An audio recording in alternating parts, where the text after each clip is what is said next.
Hello, I'm Annabelle Wilczur, Assistant Business Agent and Sustainability Lead at the Directors Guild of Canada, District of BC.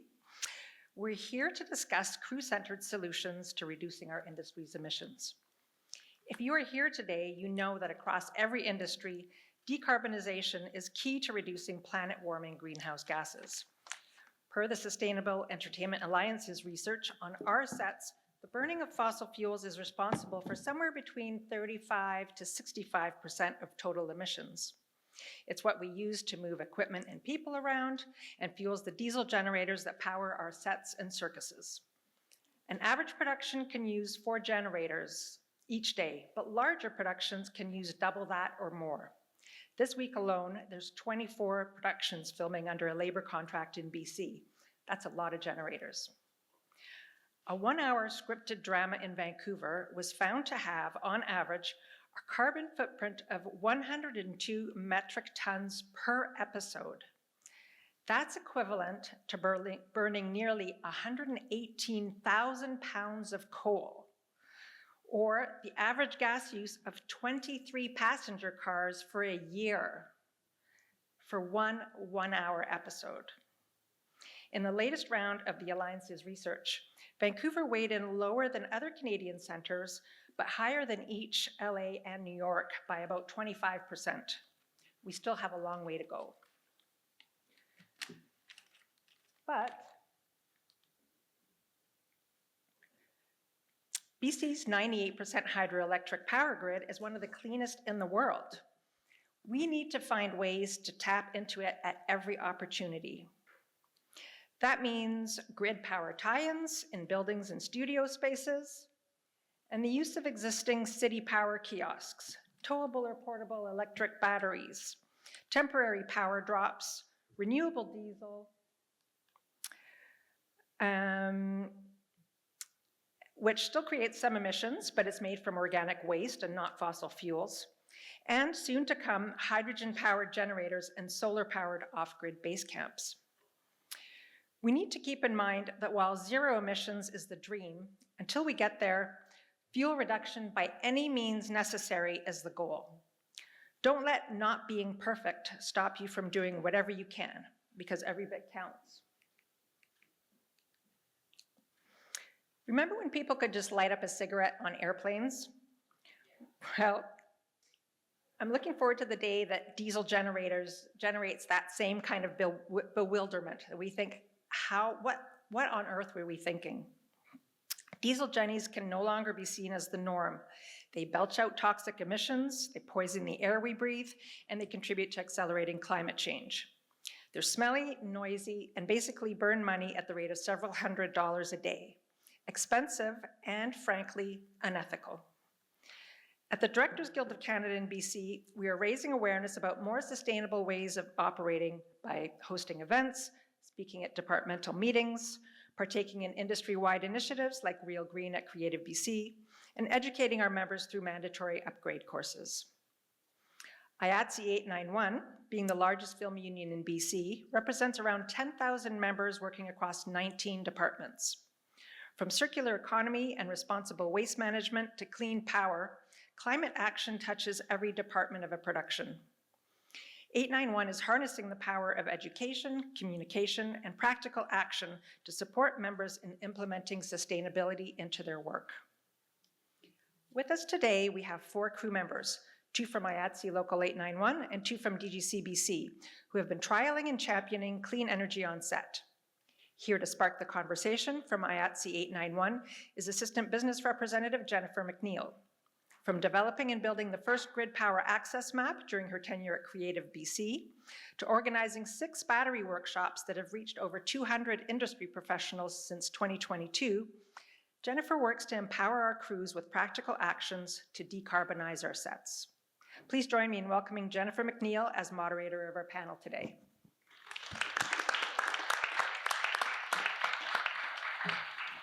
Thank you, Annabelle. Oh, there it is. And just to note, Annabelle is an absolute powerhouse. She's been such a consistent voice in this conversation. And she was really a driving force behind this panel, so I just want to acknowledge that. Very excited to be here for another year of SPF and to take a deep dive into all things power planning. Our subject matter experts beside me are 4 incredible members of the DGCBC and IATSE 891 who are on the ground doing the work that is moving the dial for decarbonization. Jacob Bond has been a member of IATSE 891 lighting department since 2007, installing and operating various electrical systems to ensure film and TV sets are powered quickly and efficiently. He uses battery power whenever possible to help improve electrical efficiency and eliminate unwanted generator noise. Priscilla Yo is a production manager with over a decade of experience blending logistical expertise and environmental commitment across scripted film and television. One of her recent miniseries earned the EMA Gold Seal, proving that impactful change is possible on productions of any size. Rob Wheeler has been a rigging gaffer since 2020, working on a range of projects from indie to blockbuster. His crews prioritize efficiency through LED-based lighting, battery systems, and grid tie-ins, most recently on Amazon's upcoming Carrie series. And Patrick Subarski's 15-year career in location management follows an extended stint in academia, pursuing advanced degrees in the biological sciences. He serves as the Location Caucus rep on the DGCBC Executive Board and is keen to incorporate new working methodologies and develop improvements to our infrastructure to support sustainability. Welcome, and thank you for being here. Let's dive in. Jacob and Rob, as our resident lighting members, what is power planning? When is power planning happening? Power planning should be happening right from day one. There's lots involved for the electrics department in particular, but all departments want to be focusing on how they can be more efficient. Communication is key so that everybody knows what is needed where, and it allows us as the electrical department to plan properly. We can use batteries here, we can use tie-ins there. It's just a conversation that needs to happen between all departments as soon as possible, really, so that there's nothing left to chance. There's no last minute surprises. There always is last minute surprises, but they're a minimum is really what it boils down to. And to add to that, it's basically just figuring out the size of system you need to power the equipment that's on a set. So whether it's, lighting, trucks, trailers, monitors for background, makeup mirrors, fans, all those types of things, and what type of source you're going to use to power those things, whether it's tie-ins, batteries, generators, house power, and so on. So that's what power planning is in a nutshell. So what I'm hearing is logistics, very important. Patrick and Priscilla, can you talk from the logistics side what your role in the power planning conversation is? So power planning is just like any part of production planning. The earlier you talk about it in prep, the more it'll save you later. Once we get to shoot, the train has left the station and you're running and you're scrambling, and that's when things are less efficient than they should be. So the more we talk about it between the departments, that it involves locations, electrics, even transportation, the more we can save in terms of, or be more efficient about how we use our power. So ideally, the minute the location is shortlisted, you start talking to your locations department and say, hey, are there tie-ins nearby in the circuits? Are there tie-ins at this location? It's an industrial place, at minimum, we have overnight power and all these other factors. My job is really to understand, what the creatives want in terms of their lighting needs, and to blend that with, the technical needs and balance it, of course, with how we can efficiently make it for our logistics and within budget. So, sometimes you are looking at trade-offs. If we spend a little more in the earlier part, or we get people on board earlier in prep, or we bring the generator operator or the rigging gaffer to the pre-scout, does that save us later or create a more efficient way that we can operate when we shoot? So, it's also asking, hey, what equipment do you need and why? Sometimes asking why also creates the conversation as to, hey, we actually don't need this. Or, Crafty can be powered. It's across the street. We can't cable across because this municipality doesn't allow us. But instead of having a generator there, can we power it off a battery pack? Is it enough? You know, asking locations department, hey, is there house power? And sometimes houses do have the power required if it's just AC for the fridges, for crafty and so on. We have this gorgeous power planning map back here. Look at that. So Rob, if I wanted to film something next month and I wanted to try and eliminate as many diesel generators as I possibly could, what kind of tools would I have available? What equipment would I be able to use? You've got everything available from, as been mentioned, the grid tie-ins that the municipalities have put in. Oftentimes, if you're in an industrial building or even some houses, there's enough power that you could put in a temporary tie-in for Power Crafty or whoever. There's battery options available from the rental houses. Some are better than others, but there are some options. There is a limited supply of different size generators as well, so you can try and use the right size generator if you're working with that rental house. There's things like a Jackery or an Ego battery packs that we've used lots of times for a car scene. Instead of running the diesel generator on the process trailer, we'll just throw a couple of those Jackeries on there. They power sky panels all day and everybody's happy. So there's lots of different options out there to avoid using a diesel generator. I love it. So many options.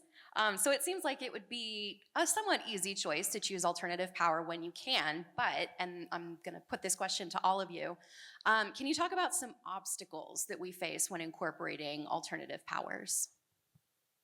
And how power planning can help, of course. Sure, yeah.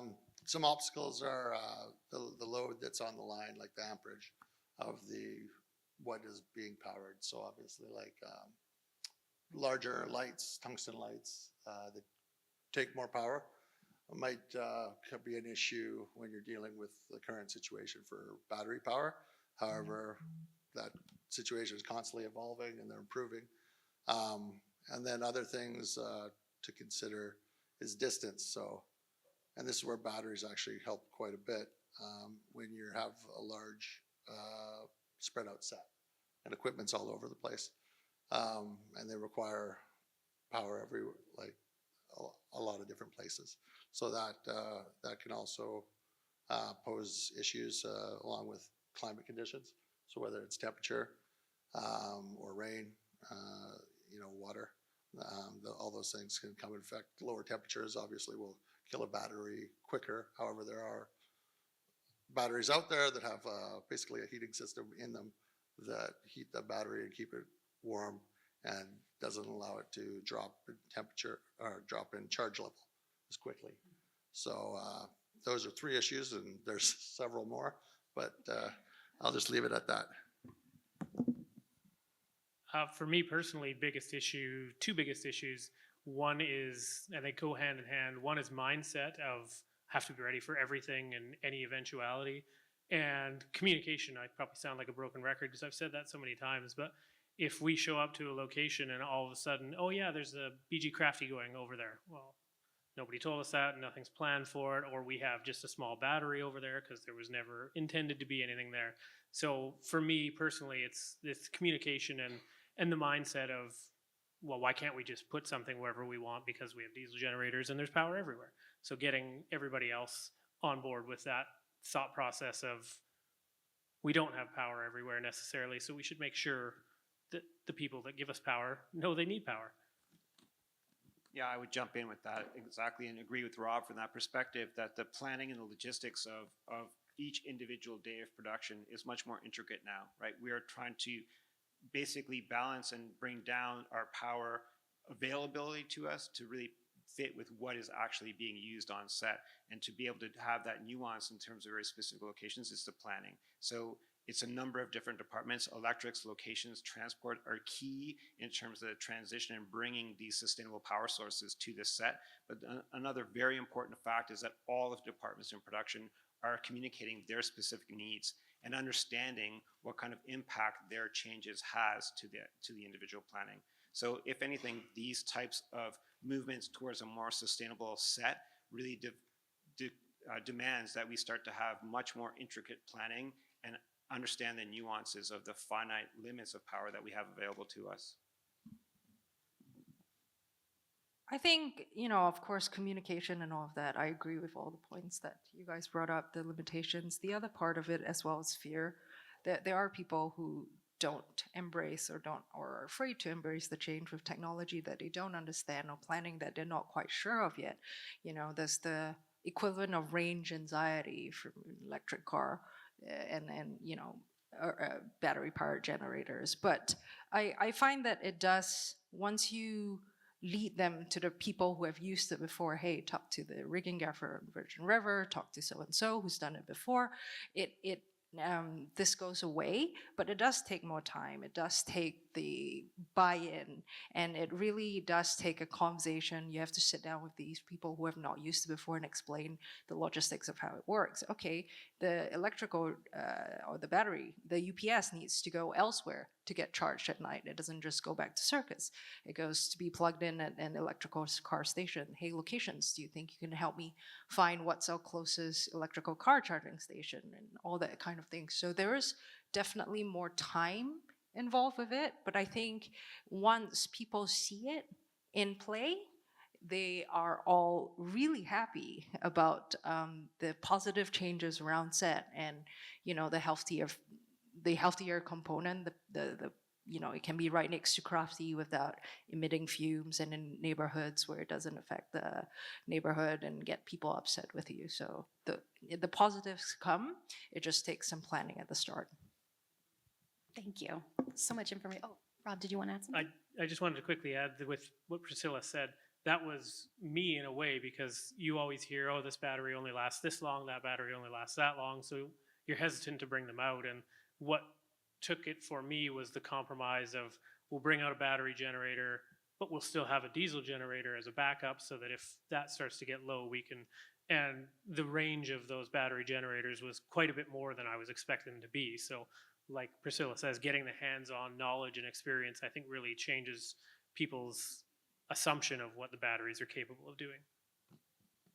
That's such a good point. It is that experience that builds up your confidence in these new resources. So there is some work to be done with shifting mentalities and building up that experience. When we think about clean power, as Priscilla was saying, there are some opportunities and there are some wins that come alongside that. We love case studies here. We love hearing personal experiences. And Jacob and Patrick, I think both of you have recent examples of where using batteries has actually helped open up locations for you. Can you share a little bit more? Yeah, I'd love to jump in on that. You know, we're really talking about sustainable power, but another thing that's maybe an unforeseen side effect of that is the sustainability of the locations that we're filming at, right? I think from a locations perspective, we always take that the locations that we're in are a finite resource and they need to be protected as well. And being able to use battery powers, UPS systems, tie-ins has really shifted the receptiveness of communities towards film production, i.e. we're bringing something to the community that's absolutely silent, does not generate any fumes. You know, typically in locations, the first questions are, which parking am I losing, and where's the generator going to be parked? Because they're concerned about those sounds and the fumes that are there. And by bringing sustainable sources such as batteries to set, we're eliminating that issue right there. And in fact, it's opening doors for us. We're able to film overnight in locations. We're able to film in very sensitive areas, and being able to show the community that we're using these quiet sources, these non-polluting sources, really opens the door and enables us to go into neighborhoods which maybe have had resistance in the past. So it's definitely an unforeseen side effect that shows absolute positivity right now in the communities that we're working. And to piggyback on those remarks, being a generator operator, I end up in the locations often like 4:30 in the morning type of thing, and you're in a residential location. So just to give you kind of more of an idea of what exactly they're dealing with on set, you'll have, say, catering show up, and they also have to start early. And if you run a diesel generator next to somebody's house, they're before curfew. That's against the bylaws, obviously, and you'll hear about it. So using battery power has saved us many times, and on productions Rob and I have both worked on and other productions. And that also goes to the tail end of the day, right? At night, when you need overnight power. And not only is it that you can't run the generator and the noise issue that I spoke of already, but it's where do you find this power? Where do you find an electrical source in the middle of the night that you can plug your fridge into, or so the food doesn't go bad for the crew, or you can charge the batteries for the next day for the camera department. So in that respect, batteries have been a game changer. I love it. And I love the point you made, just the work we're doing, it has its in the moment wins, but it's good for all of us as an industry because it does kind of work toward the longevity of our industry and keeping locations clean and fresh and willing to open their doors to us. And so it's really that stewardship aspect, I think, of the work we do. Shifting slightly, and can we pull up the grid power access map, please? Rob, we were talking about tie-ins earlier. There's been a ton of work over the past few years in building up our industry's access to grid power, both through municipal investment, like the cities of Vancouver and Maple Ridge, and also from private property owners. What is the process for using the tie-ins? And Priscilla, you can probably also share some insight into the logistics perspective behind that. Sure. From my end of things, using the tie-ins is as simple as plugging them in and turning them on. Correct me if I'm wrong, but from a location standpoint or production standpoint, you basically just have to ask for the usage of them at those locations. Yeah, we just need to get the code for you, and we can open the doors, and away we go. Yeah, exactly. It's really easy to do, and we just plug in as if it's a generator and turn it on, and off you go. It's great for circuses. It's great for work trucks if there's one around, and it's great for set as well if you happen to be close to one. There's also lots of opportunity for temporary tie-ins. We were really successful with that on this last production. We were filming in an unused school, and instead of having 4 or 5 generators around the school because we were shooting everywhere, we were able to tie into, I think, 9 different panels within the school. Some of them were only 50 amps of service, but that's more than enough to power Video Village and directors' monitors and everything else. And when we needed bigger lights for pushing through windows exteriors, we would run a diesel generator as needed. But I would say probably 95% of the work we did in that school was off the panel tie-ins that we had put in, and it just eliminated so many generators. We've done that in people's houses as well for overnight power or catering or crafty power, sorry. A dryer plug is something as simple as a dryer plug. You can plug into that and usually get enough power to power overnight at the very least, or even throughout the day you can power crafty off of a dryer plug. And any decent Jenny op's going to have a milk crate full of adapters for any kind of circumstance. So it doesn't have to be 200 amps worth of power that you're getting out of a tie-in. If you can get 50 amps, 40 amps, that might be enough for something that would otherwise have to run off a generator. And I guess, Rob, that means that's the area where we have to bring you in early, or the Jenny op early into the process of finding those locations to start identifying what available power might be there, right? Exactly, yeah, to be able to take a quick look and say, yep, there's lots of power there. Yeah, definitely. And sometimes my part is bridging that conversation and say, hey, can you guys talk to each other and say exactly what extent of power do you need? If Crafty only needs 2 wall outlets, right, we don't have to look for something bigger. Oftentimes houses have the power in the garage or anywhere that you can have, you just have to ask the right questions and always ask the questions early. Same with municipalities, same with when you're looking for places. If I'm given 2 circus lots, I might go, hey, which one has grid tie-in? Because that is extremely useful. That saves a lot. Even if the circus fee might be a little more, I know I'm saving the cost of the generator, and it's far better. We've got reliable grid power that we should definitely tap in at any time. So it's about communication and communicating early. Thank you. So as Annabelle mentioned in her intro, the reason we talk so much about clean power and focus on it is because fuel is the largest source of emissions across film and television productions. And I, as I'm sure anyone in this room, would love to be able to just wave my wand and never have to use a diesel generator again. But we can't do that. So Jacob and Rob, when we do have to use a diesel generator, and there are times where that is going to happen, are there ways that we can be using them more efficiently or better? Definitely, I'll let Jacob do most of that because he's no better than me. Yeah, definitely, 100%. You can use them more efficiently. Whether it be the big lighting setup that plays for half the day, and then you can turn the generator off, right? Because it's no longer required instead of just continuing to run it and have it a load that's like 1% of the output of the generator. And then also parking things close together. That's a big help, because if you require a generator on one side of each, like, for instance, on the side of the lot there and over there, and it's just one circus and catering or whatever it happens to be, then it's just poor planning, really. So having those conversations early definitely helps, and being aware of having the departments being aware of what they're bringing for electrical equipment is perfect for me, because then you end up being able to sort this out ahead of time. The last minute, bring in a special effects fan, or not to pick on special effects, but that, and you see the truck roll up. It's now you need a diesel generator.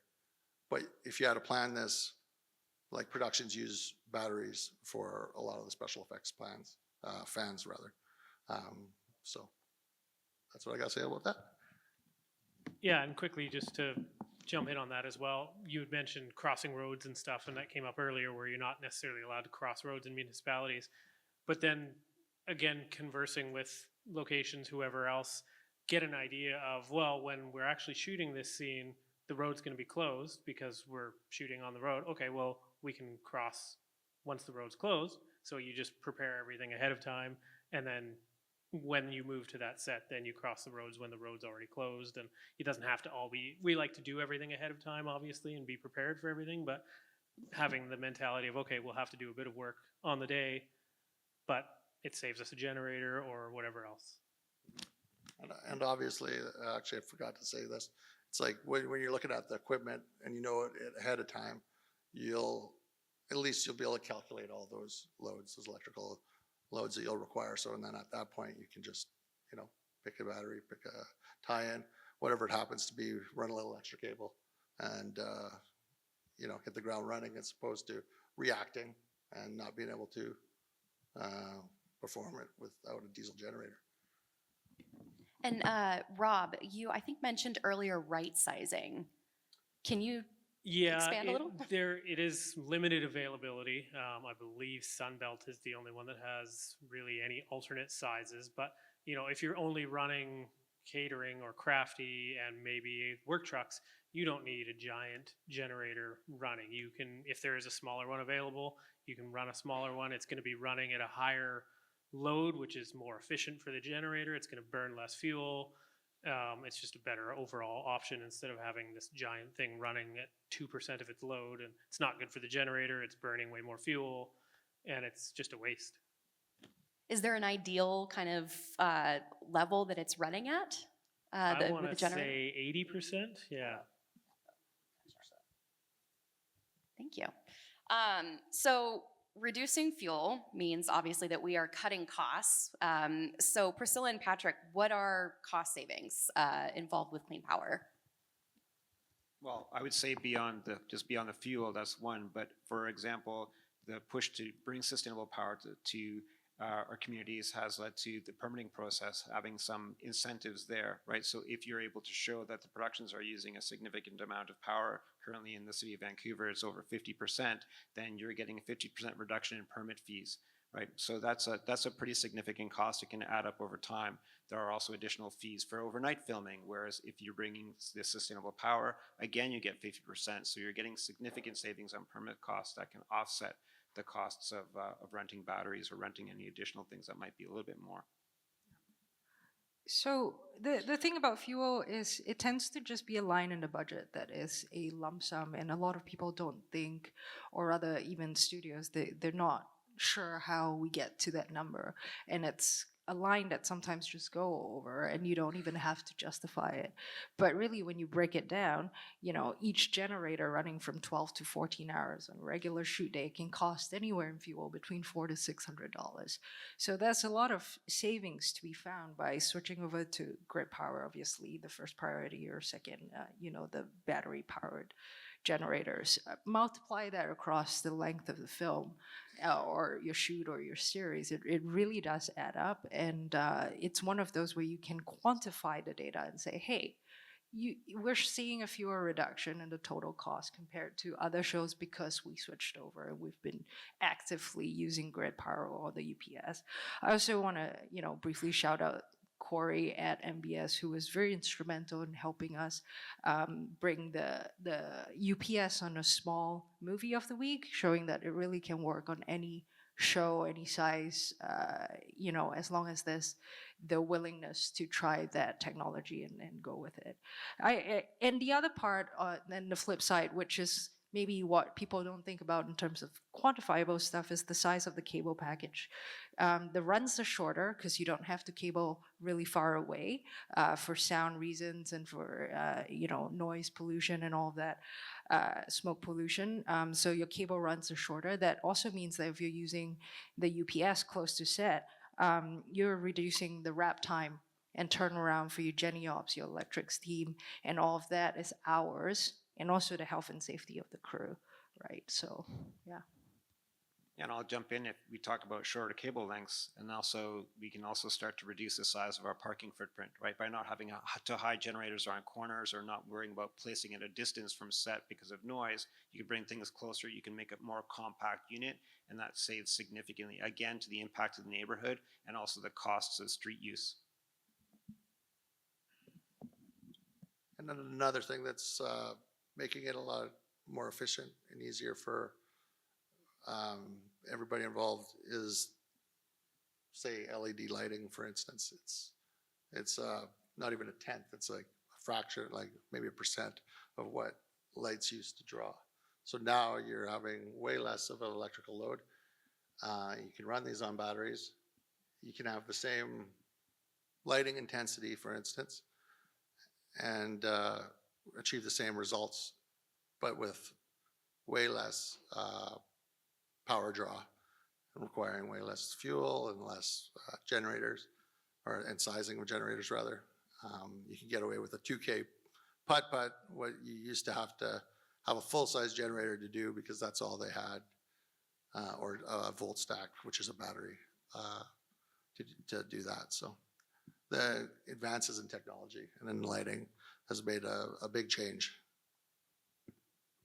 Thank you.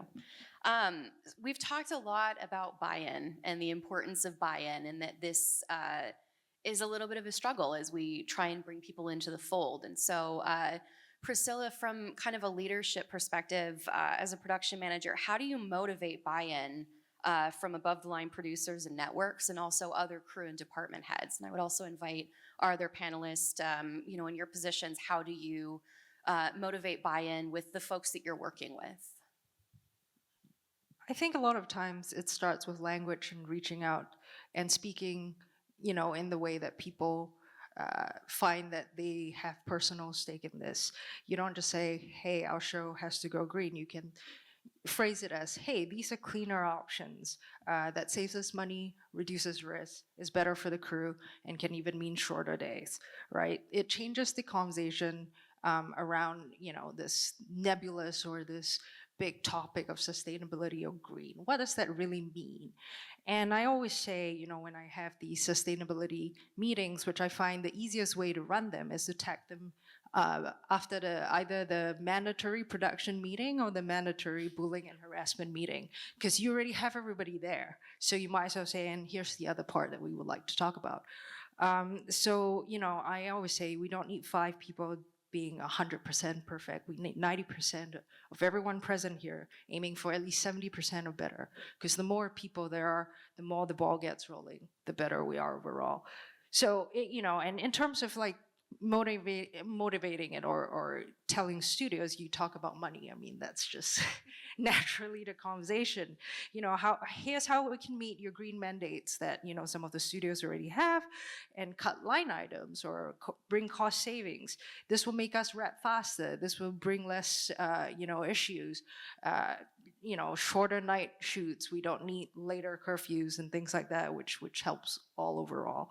So when you show like that sustainability isn't a burden, but really a production advantage for everybody, people start to shift, the mentality shifts, and repetition helps, right? I put it on every single call sheet. There is a highlighted green tip. We have a rotating green tip. The call sheet emails that go out has little green nuggets, either tips or like facts. And, I really appreciate the office and second ADs that I've worked with that are happy to put in, what might be small little pieces. But if you keep repeating it and people see it and they start to call each other and, even transport departments, sometimes they even nag each other and say, hey, stop idling. It says it on the call sheet. Just you make it fun, you make it participative. We are a very collaborative, creative, tactile, and human industry, and we have to play to those strengths. We have to talk to people in that way and, find the champions, find the people who care, and it will really get the conversation and the ball rolling and the snowball effect. I'd throw in my science words. I'd say just allowing the crews to experiment. We talked earlier about some of the fear of the new technologies, the fear of it failing on set.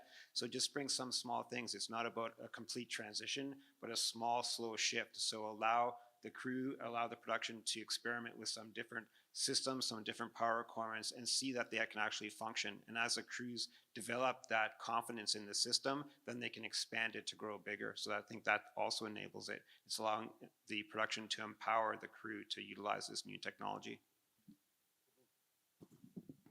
And access, like I was saying about advances in lighting, access to the equipment and the evolution of the equipment is important. Right now, we're in a situation where it's starting to come down in price and being more budget friendly and more selection, more available. These things are allowing productions to see a larger use of battery power. We've basically started with, say catering and crafty and those and cars, car gags and all that type of stuff to power that up using batteries. But now we're seeing whole, work truck lines or portions of circus powered completely off battery power. So it's an evolution and it'll get there eventually. It's just a matter of time and pushing forward with technology of the batteries. I just think that's such a beautiful call to action here that we have of inviting people into the folds and creating that kind of welcoming space to be involved in your spheres of influence and not needing to be perfect and do 100% of the things, but do what you can and be a contributing factor. So thank you so much for your thoughts. And this is our final question before we move on to our Q&A. And it is for all of you. Looking to the future, what are you excited to try out? Technology, something you want to try out on your next show? What excites you? Big question. For me, I would say it's probably the hydrogen generators. I've not had my hands on one, but I've talked to a few people that have used them, and they sound like they're fascinating system. If they can be made readily available, I think they can really solve a lot of our problems. That and advances in lighting, like Jacob was saying about the LED, getting rid of some of the larger lights that are used for night shoots and stuff so that we can start getting smaller footprints there as well. For me, those are the two biggest ones, the hydrogen generators and just more larger LED options. I would go for solar-powered trucks, right? So solar panels on trucks and ability to feed into our systems there to start really getting off-grid. That's something that would be quite fascinating as well, especially considering the different environments in which we're in, right? I think that there's sometimes resistance to us considering us here in the Pacific Northwest, but it's still worth trying it out and seeing where we can go. I think for me, actually, more comprehensive knowledge around about grid power, which ones we have, more people knowing about the maps, more people knowing about the different size generators available at Sunbelt or the UPS and MBS, all these conversations that can happen around circularity. I think it's an ecosystem that is that we've talked about a lot in general, but a lot of people for a long time have been working individually, fighting this fight themselves. But now that we have things like the SPF and you know, studio mandates and all of that, this conversation's becoming normal, it's mainstream, people are less resistant. I do like that there's a way forward that, you know, positively, that we can see that we're having real impact and change as we go forward.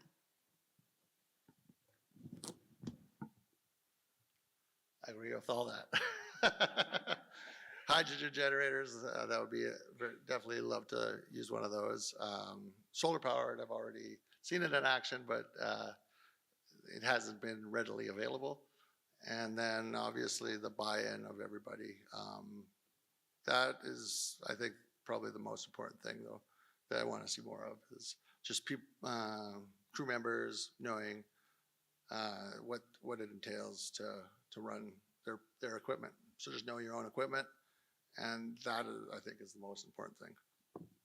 Yeah, briefly speaking about equipment, as well as the availability of hybrid vehicles and electric work trucks, the 3 tons and 5 tons that are now available, that for little sprint events and all of that, like, crew are starting to realize, hey, we can ask for this from vendors. I mean, I personally really enjoy driving the Ford Lightning. But also was the ability to rent that and have that accessible to us, and as part of the arsenal of types of vehicles that we ask our suppliers for, hybrid cast vans or EV vans, especially if you're in a studio that has tie-ins. That's the best way to reduce your fuel, especially for the vehicles that run around a lot, set deck, locations van, and things like that, if they can work it within their logistics to be able to charge, you know, at the opportune intervals. And then one thing I forgot to mention was demystifying just how the equipment actually works with each other. So whether it's like battery with tie-in or generator with a battery, the hybrids, all that stuff, like you can't just have one of these things. They're all necessary and they're all work together. So you can use them more efficiently, however. And that's, get away from the good and bad, more into how can we make this work most efficiently, I think is important. Amazing. So there's a lot to be excited about, and I think that's a really hopeful point to end on. Before we move into the Q&A, I just want to thank the 4 of you for your expertise and sharing it with us today, and your leadership in your roles, and just the forward momentum you bring and the perspective you bring. Thank you for sharing that, and thank you for the work that you're doing on the ground. And with that, audience, do we have any questions? Hi, I'm just wondering, from each of you, from your unique perspectives, what you feel are the gaps that, for example, some kind of tool in a perfect world or outside service provider might be able to help with to sort of address some of that resistance in the crew, you know, speed adoption, maybe make your lives a little bit easier in terms of power planning and all those things. Just if you, just in a perfect world, what could there be that would help with those challenges? I would jump in and say we literally need more battery here, right here in Metro Vancouver, right? I know that there's a very limited supply, and I think crews are beginning to identify that they can run their sets with them, and they really trust them, so we just need more of them. Yeah, I would definitely agree. More of what's available currently. And as I'd said, I'd like to see more larger LED fixtures in order to be able to replace some of the real power-hungry lights that are commonly used on every film set out there, 18Ks, 20Ks, 12Ks. Get something that's LED equivalent to that and start phasing those out, and that's a huge draw that's gone. So I think it'd be helpful to have vendors show up at various types of open houses or sponsor tie-ups with unions to showcase what's available and explain or demystify some of these new technologies, and bring out all the different size battery packs and say, hey, what are the practical applications this can power? What kind of unit for how many hours? Like quantifiable data in quick bites, and also like a quick how-to. How do you implement it? The practical applications that we would love to have from vendors, so that people like myself don't have to spend too much time trying to explain, or have people come into my office where they always think they're in trouble. No, I'm just trying to talk to you about battery power. Yeah, just having the knowledge, and again, events where people can come and talk, not just with the vendors, but among people who have already used it before. IATSE, the battery workshops that they organized was amazing in getting more rigging gaffers and Jenny Ops to know what the new technologies are out there. And I think that applies for all the vendors and different techs that we have, new batteries, new LED lightings, whatever it is. And knowledge, if there, some way there could be, it doesn't have to be extensive training or anything, because everybody else has their own job to do. But just having the knowledge of what is entailed, and that back to knowing your equipment. So it's, you're part of X department, what do you have that needs to be energized? And knowing those things, and then that way it just simplifies it, because not every department has the same pieces of, not every department has the same pieces of equipment on every production. So it could be, on one show, you have a large amount of things that need to be energized, pieces of equipment, and on others you need way less. So just maybe a talk, a workshop, training, standard operating procedures, those types of things implemented would definitely make it more collaborative, cohesive environment for offering up solutions such as clean energy and battery power and tie-ins and so on and so forth. Thank you. Okay, that's it.